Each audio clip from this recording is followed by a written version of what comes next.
Welcome back to BTL Productions. Today we're doing something a little bit different. We're bringing back the Camaro series. A lot of you have requested this. I started the channel off in doing a lot of these videos, and a lot of you seem to be missing it. So let's get right into it as we talk about the fourth generation of the Chevrolet Camaro. Stick with me, and we'll get right into it.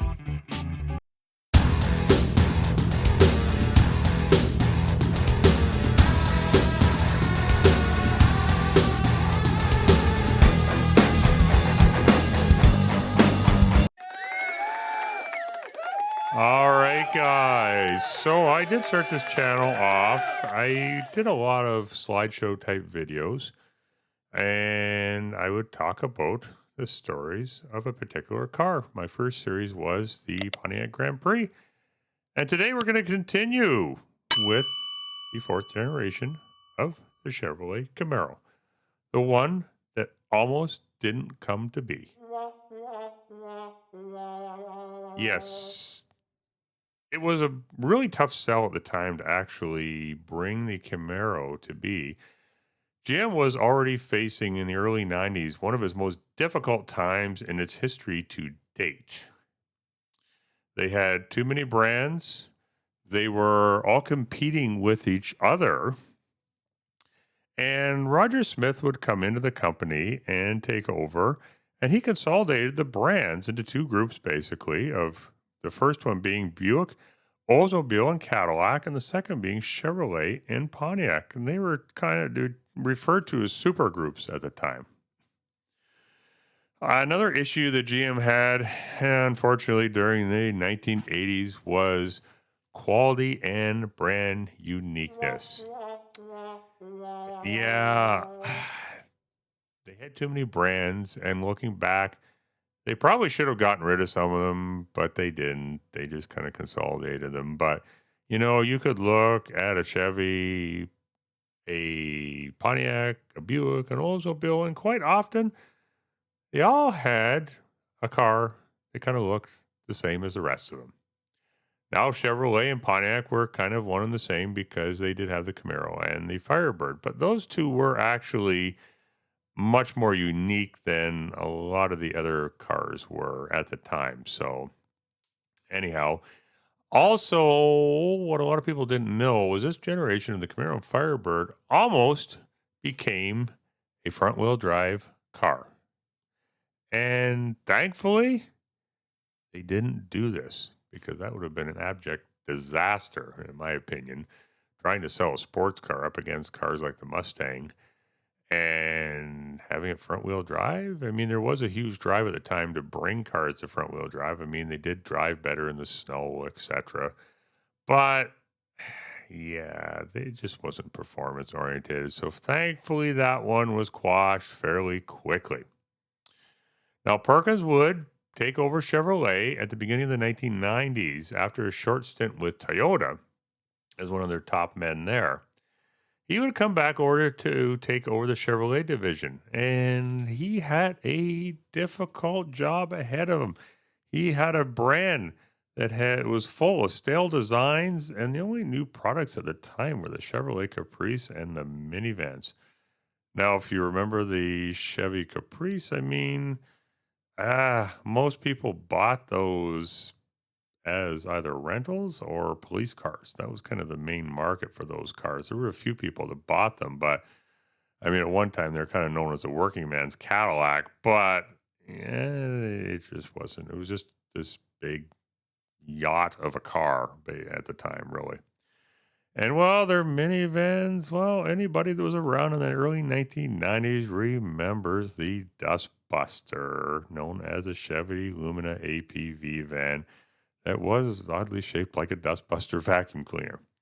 Had this long nose and long windshield with this really deep dash, and it didn't really go over too well with people. I mean, at the time they were competing with the Dodge Caravan, and that thing was huge sales maker for Chrysler Dodge at the time. So competing against that was already a difficult thing. So anyhow, another thing they ran into was this huge battle at the time between pony cars and the newly arrived and developing SUV market. Yeah, so a lot of the typical consumers for the pony cars were moving over into SUVs. So, and later in the 90s, they would kind of start to move even into pickup trucks, which shocked a lot of people because at this time, still, most of the time, pickup trucks were driven by tradesmen and farmers for the most part. But with some of the new redesigns that would come later in the 90s, like of the Chevrolet and GMC trucks, they started to become a lot more mainstream family vehicles. But one of the big problems with the pony car was the insurance. I mean, pony cars were primarily bought by younger people, 20s, 30s, and that. And they just couldn't afford the insurance on them anymore. So they were moving over to a lot cheaper SUV option. Like the Ford Explorer was kind of one of the big driving forces for the SUV surge during the 90s. Let's not also forget the cafe standards. Yeah, that was another obstacle they had to face because, yeah, some of these big, powerful V8 cars were, difficult to make them meet some of the cafe standards. Now, there's issue with unions, contracts, expenses to build the car, and whatnot. So, and also, you basically had to sell 120,000 units under the Chevrolet rules for them to allow you to build the car. In the end, it was decided that the car would be produced in Canada because there was a very favorable exchange rate at the time, which made labor and costs for producing the car much cheaper in Canada. So it went to St. Therese, Quebec at the time. So another thing they did, and this hadn't seen in the Camaro previously, was a composite interior components. This would play a huge role in the redesign of the Camaro. And the only cars that really had seen these composite panels in at the time were the short-lived two-seater Pontiac Fiero, the Dustbuster minivan, and the first generation of the Saturn. But they did give a low-cost option to bring down the cost of the car. Design freedom, they could redesign things in the car a lot more easily with using plastic. They were dent resistant and, of course, just faster to redesign if you wanted to down the road. The new Camaro exterior, minus the hood and quarter panels, were now plastic. That was quite big during the time. I mean, Saturn, practically that whole car was plastic. And if anybody remembers some of the advertising campaigns at the time for that car, then yeah, they know that that was a big feature of that. And in an additional effort to make this car as much of a success as possible, all new engines were put into it to meet new emissions requirements, and they paid particular attention to crash test requirements. The new design features improved crash test ratings, and these were an effort to try to bring down the ridiculous cost of insurance for these cars, which was, a huge impediment to actually selling these cars. Big improvements were made to the suspension components, give the car better handling, and in turn make it a lot safer as well. Next was the design of the car itself. They wanted something dramatic, fluid, and that gave the car great aerodynamics. I mean, this car was going to be launching in a market that had seen sales of the Camaro slip from 200,000 units, over 200,000 units in 1984 to just over 55,000 units by 1991. And as the car's target customers were increasingly moving to trucks and SUVs, this was going to be a bit of a tough sell. The car debuted with a 3.4 liter V6 160 horsepower engine mated with a 4-speed automatic or a 5-speed manual. There was also an option for a 275 horsepower version of the Corvette 5.7 liter V8, also available in 4-speed automatic, but this one had a newly designed 6-speed manual. In May, the car debuted for the fourth time as a pace car for the Indianapolis 500. People were going nuts over the car, and it got a lot of positive press at the time. It did very well for the first couple of years, but it needed a refresh. And this, unfortunately, was becoming more and more difficult for a cash-strapped General Motors, as it had just spent a lot of money in the Chevrolet division alone refreshing its popular Chevy Lumina. And unfortunately, the Camaro began to suffer during this time.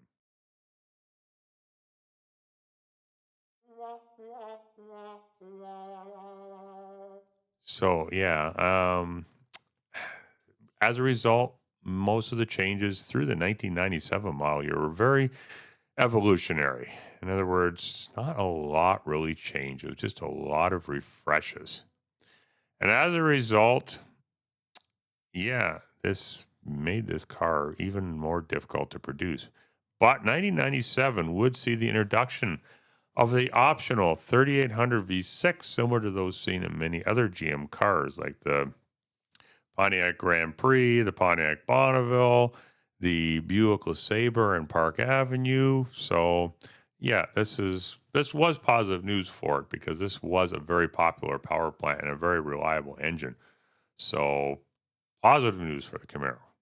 1998 would see a bigger refresh of the front end that gave it much more of a kind of Fiero look to it. But by this time, it was becoming even more difficult to make even the most modest changes to the car. They wanted to change the car. However, they kept getting disapproved. And it was really hard for the car to keep going already at this point. The 1997 Camaro would also see an SS appearance package. And they would add in a 320 horsepower V8 engine and force-wheel disc brakes on the car. But unfortunately, it was becoming more and more clear each year that the end of the road for the Camaro was near. Despite its almost Corvette-like performance, the car was getting a bit long in the tooth and being outsold really hugely by its rival Mustang. Mostly because the car had gotten kind of too chunky and also too aggressive looking for what the average car buyer would be looking for. And sales slipped to 50,000 units by 1998. And by the time 2001 would roll around, we were down to just over 34,000 units, far from the number that the car company needs for a car to be profitable. So it would become abundantly clear that there was no longer a way to save the poor Camaro. Could it have been saved by a total redesign? Yeah, perhaps.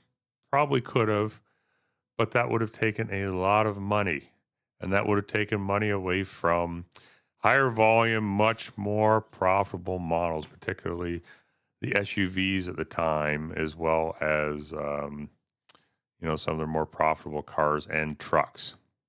And at the time, GM needed cash and fewer plants. So unfortunately, looking back at this, hindsight is 2020.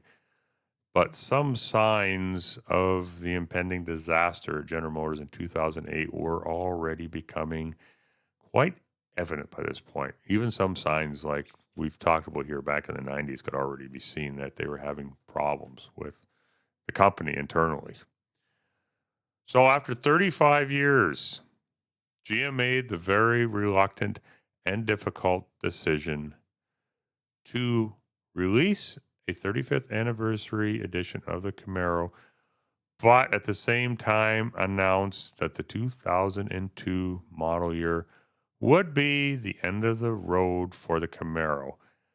But interestingly, they didn't say they were ending the Camaro. They said they were putting it on hiatus.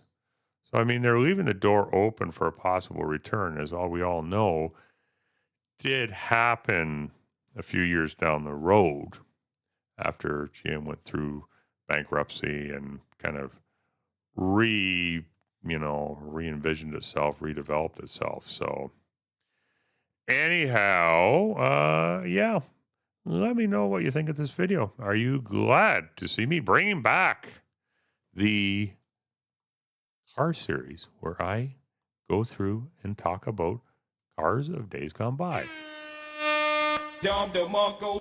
Yeah. So if you guys like it, I'll continue to do it. Let me know in the comments below. Like the video if you enjoy this type of content. And if you haven't already, subscribe to the channel. There's still a lot of ninja watchers out there that are watching my videos on a regular basis but aren't subscribed. It's free. Why aren't you subscribed? You can subscribe, hit the notification bell, and you will be notified whenever I put out a new video. And as always, I hope you guys have a great day, and I will see you in the next video.